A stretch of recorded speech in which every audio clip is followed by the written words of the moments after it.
किच्छा की पुरानी नैनीताल बैंक वाली गली में चोरों ने एक जनरल स्टोर पर धावा बोलकर दुकान में रखी नकदी उड़ा ली। सुबह दुकान जैसे ही स्वामी स्टाफ की आया सूचना ना पर दुकान पुलिस खोलने के अज्ञात लिए, चोरों की तलाश में जुड़ गई मैं है। तो घर पे ही था, मेरे पास कॉल आता है स्टाफ का, भैया जल्दी फटाफट जरा दुकान पे आ जाओ। जैसे ही मैं दुकान पे पहुंचा तो इन्होंने मुझे बताया कि देखिए सर, गल्ले वगैरह सब खुले पड़े हैं और इसमें से कैश वगैरह सब कुछ गायब है। तो मैंने देखा, कल बैंक में पैसा जमा कराना था सर, जो कि हमारा एक बैंक का जो काम देखता है कर्मचारी, वो ना आने की वजह से पैसा बैंक में जमा नहीं हो पाया।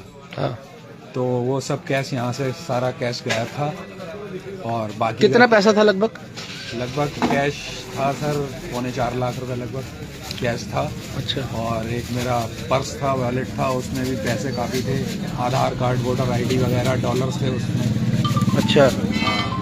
और कुछ नए नोटों की गड्डियाँ थी, जो कि अभी घर में मैरिज थी, तो नए नोटों की गड्डियाँ थी 10 की, 20 की, 50 की। वो भी जो गड्डियाँ बच गई थी वो यहीं पे रख दी गई थी। तो वो सब गायब था, बाकी किसी सामान को छेड़ा छाड़ा नहीं गया है। मतलब सामान की चोरी हुई, केवल कैश लेके गए हैं? हाँ, सामान की चोरी हुई है दोनों दुकानों में, और दोनों दुकानों में कैश की चोरी हुई है। ये कैसे घटना घटी? क्या कितने बजे की घटना है ये? रात की, सुबह की? लगभग हमने कुछ जो कैमरों में देखा है तो ये 2:20 के आसपास, 2:30 बजे के आसपास की घटना है। अच्छा, 2:30 बजे के आसपास। बगल में भी हुई है आपकी जो? हाँ जी, हाँ जी। बीच में दुकान के, दोनों दुकानों के बीच में कनेक्टिविटी है। अच्छा। जो कि उस दुकान के ऊपर से घुसे हैं और इस दुकान के पीछे से निकल गए। अच्छा, मतलब सुबह जब आए थे आप दुकान पे, तब दुकान खोली, तब जानकारी मिली आपको? हाँ जी, हाँ जी। दुकानों के शटर के ताले बिल्कुल हैटिस लगे।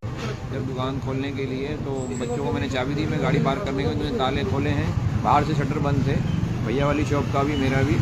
और खोलने पर बच्चों ने एंट्री करी है स्टाफ ने, तो गले सब खुले हुए थे।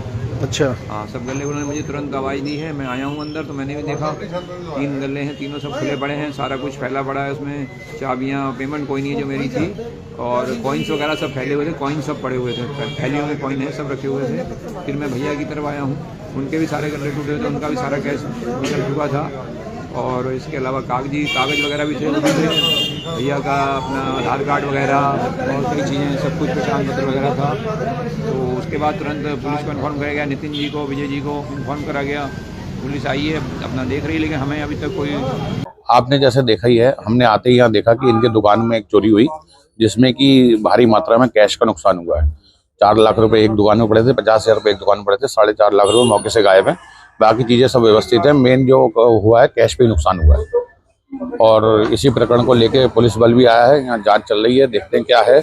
और ये बहुत गलत है इस तरीके से होना, शहर के बीचों बीच ये बहुत ही प्रतिष्ठित गली है, जिसमें रात भर लोग आना जाना लगा रहता है। सबसे शहर की व्यस्तम गलियों में बोरिंग गली के बाद इसका नाम आता है। यहाँ पे रात को आओ, कभी भी आओ, तो मुझे नहीं लगता कि गली खाली रहती होगी। और इस तरीके की हरकत होना बहुत ही शर्मनाक है।